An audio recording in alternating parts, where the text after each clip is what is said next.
మాజీ ముఖ్యమంత్రి కేసీఆర్ ఉన్నట్టుండి జనంలోకి వస్తానంటున్నారు. 2 టర్మ్లు అధికారం చలాయించి అది పోగాని దాదాపు ఏడాదికి పైగా ఫామ్ హౌస్ కే పరిమితమైన గులాబీ బాస్ ఇప్పుడు సడన్ గా బహిరంగ సభ పెడతానడం వెనుక వ్యూహం ఏంటి?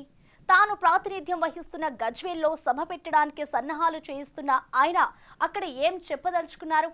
అసెంబ్లీ ఎన్నికల్లో ఓటమి, లోక్సభ ఎన్నికల్లో చావు దెబ్బతో కుంగిపోతున్న పార్టీ శ్రేణులను యాక్టివ్ చేయడానికా, కనీసం స్థానిక సంస్థల ఎన్నికల్లో అయినా ఉనికి చాటుకోవాలనా? కానీ అన్నట్టుగా నేను చూస్తా ఉన్నా. కానీ మనోళ్ళందరూ కూడా ప్రతిపాదిస్తున్నారు ఏంటంటే, ఒక సంవత్సరం జరిగిపోయింది, సంగమేశ్వర ఆన్నే పన్నది, బసవేశ్వర ఆన్నే పన్నది, పాలమూరు ఉత్పత్తుల పథకం ఆన్నే పన్నది, కాళేశ్వరం అట్లా ఎండబెడుతున్నారు, ఇవన్నీ అన్యాయాలనే. కాబట్టి ఫిబ్రవరి నెలాఖరులో ఒక పెద్ద బహిరంగ సభ పెట్టాలి, ఇంకా కథ చూడాలి అని జరుగుతూ ఉంది.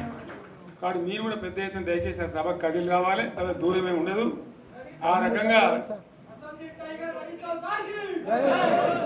తెలంగాణ శక్తి ఏందో మరొకసారి చూపించి వీళ్ళ మెడలు వంచి ఇప్పుడు సాధించాలి. భవిష్యత్తు కోసం కూడా కొట్టాడకు మనం సిద్ధంగా ఉండాలని తెలియజేసుకుంటూ, ఎర్రవెల్లి ఫామ్ హౌస్ కు ఇటీవల జనగామ బీఆర్ఎస్ నాయకులు, కార్యకర్తలు వచ్చినప్పుడు మాజీ ముఖ్యమంత్రి కేసీఆర్ ప్రదర్శించిన ఉత్సాహం ఇది. అధికారం కోల్పోయాక ఇలాంటి స్టేట్మెంట్లు వివిధ సందర్భాల్లో ఇచ్చారు కేసీఆర్. ఇదిగో వస్తున్నా, అదిగో వస్తున్నా అంటూ గత ఏడాది కాలంగా ఫామ్ హౌస్లో నుంచి ప్రకటనలు గుప్పించి క్యాడర్లో ఉత్సాహాన్ని నింపడానికి ప్రయత్నిస్తూనే ఉన్నారు. ఆయన బయటకు రాకపోయినా కేటీఆర్, హరీష్ రావులు ప్రజల్లో ఉంటూ పార్టీ నేతలకు అండగా ఉన్నామని భరోసా ఇచ్చే ప్రయత్నం చేస్తున్నా వారి మాటలను పట్టించుకోని కొందరు నేతలు ఆ పార్టీని వీడుతున్నారు. ఇలా బీఆర్ఎస్ పార్టీని వీడుతున్న వారి సంఖ్య రోజురోజుకి పెరుగుతోంది.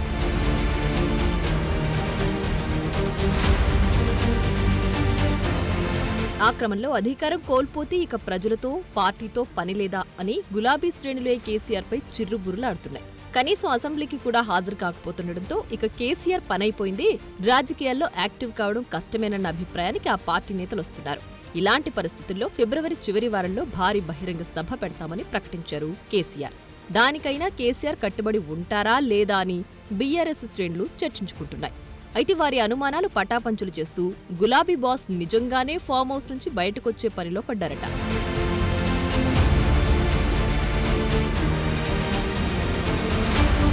బీఆర్ఎస్ అధినేత కేసీఆర్ ప్రభుత్వం కోల్పోయాక తొలిసారి ప్రజాక్షేత్రంలో అడుగు పెట్టబోతున్నట్లు పార్టీ వర్గాలు నమ్మకంగా చెబుతున్నాయి. ఏడాది పాలన తర్వాత కాంగ్రెస్ సర్కార్ పాలనా వైఫల్యాలపై నిలదీసేందుకు ఆయన బయటకొస్తున్నారట. బహిరంగ సభను తాను ప్రాతినిధ్యం వహిస్తున్న గజ్వేల్లోనే నిర్వహించాలని కేసీఆర్ ఫిక్స్ అయ్యారట. అందుకు తగిన ప్రాంగణం చూడాలని పార్టీ శ్రేణులకు ఆదేశించినట్లు తెలుస్తోంది.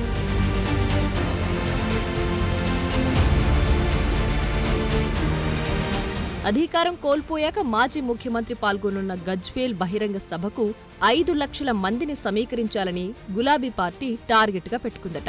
మెదక్ జిల్లాలోని గజ్వేలు నియోజకవర్గంలో అంతమంది పట్టే సభాస్థలి కోసం పార్టీ వర్గాలు అన్వేషిస్తున్నాయట.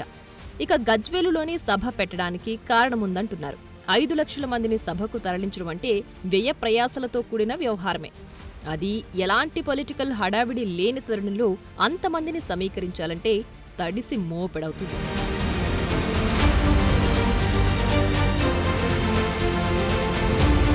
వేరే చోట ఎక్కడైనా సభ పెడితే జన సమీకరణ కష్టసాధ్యమవుతుంది కాబట్టి గజ్వేలునే సెలెక్ట్ చేశారట.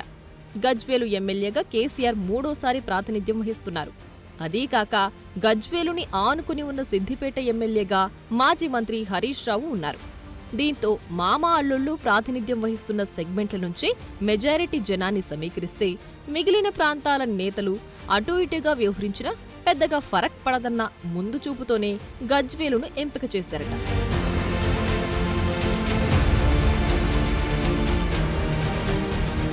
అందుకు అనుగుణంగానే సభ నిర్వహణకు గులాబీ పార్టీ కసరత్తు చేస్తోందట. కాంగ్రెస్ ప్రభుత్వం ఏడాది పాలనా వైఫల్యమే ఎజెండాగా ఈ సభను నిర్వహించాలని కారు పార్టీ భావిస్తోంది. ఇటీవల ఫామ్ హౌస్లో మాట్లాడినప్పుడు కేసీఆర్ ప్రభుత్వం తీరును తాను ఇన్ని రోజులు మౌనంగా, గంభీరంగా చూస్తున్నానని, తాను కొడితే మామూలుగా ఉండదని, గట్టిగా కొట్టడం తనకున్న అలవాటని డైలాగ్ వేశారు. తాను 10 ఏళ్లు అధికారంలో ఉండి కూడా పూర్తి చేయాలని ప్రాజెక్టుల గురించి వదిలేసి సంగమేశ్వర, బసవేశ్వర పనులు ఆగిపోయాయని అన్నారు. ఎస్ఎల్బీసీ, పాలమూరు రంగారెడ్డి ఎత్తిపోతల, కూలిన కాళేశ్వరం గురించి ఒక్క మాట కూడా మాట్లాడలేకపోయారు. దీంతో గజ్వేల్ సభలో ఆయన ఏ సబ్జెక్టులపై ఫోకస్ పెడతారన్నది ఆసక్తి రేపుతోంది.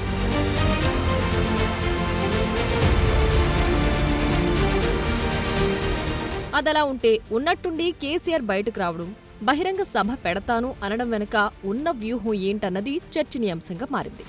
ఓవైపు పార్టీ ముఖ్య నేతలను కేసులు వెంటాడుతున్నాయి.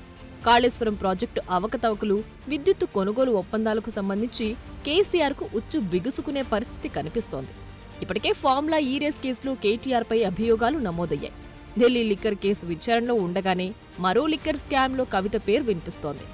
కేరళలో మద్యం కుంభకోణంలో సైతం కవిత ప్రమేయం ఉందని కేరళ కాంగ్రెస్ నేతలు ఆరోపిస్తున్నారు.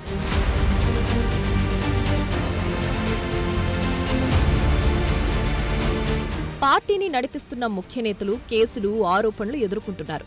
దీంతో అసలే వరుస ఓటముల భారంతో కుంగిపోతున్న కారు పార్టీ క్యాడర్ మరింత ఢీలా పడిపోతోంది. మరోవైపు బ్రేకులు లేకుండా కొనసాగుతున్న వలసలు కార్యకర్తలను మరింత గందరగోళంలోకి నెడుతున్నాయి. ఇదే పరిస్థితి కొనసాగితే స్థానిక సంస్థల ఎన్నికల్లో బీఆర్ఎస్కు అభ్యర్థులు కరువైనా ఆశ్చర్యపోనవసరం లేదంటున్నారు. అది దృష్టిలో పెట్టుకుని కేసీఆర్ కాస్త లేటైనా యాక్టివ్ అవ్వాలని చూస్తున్నారట. పార్టీ లీడర్స్ను, క్యాడర్ను యాక్టివ్ చేయడానికి కేసీఆర్ బహిరంగ సభ ప్లాన్ అనే చర్చ నడుస్తోంది. ఎలాగైనా సరే బహిరంగ సభను సక్సెస్ చేసి పార్టీ శ్రేణుల్లో భరోసా నింపాలని కేసీఆర్ పట్టుదలతో ఉన్నారట. మరి చూడాలి గజ్వేల్ సభతో ఆయనేం సాధిస్తారో.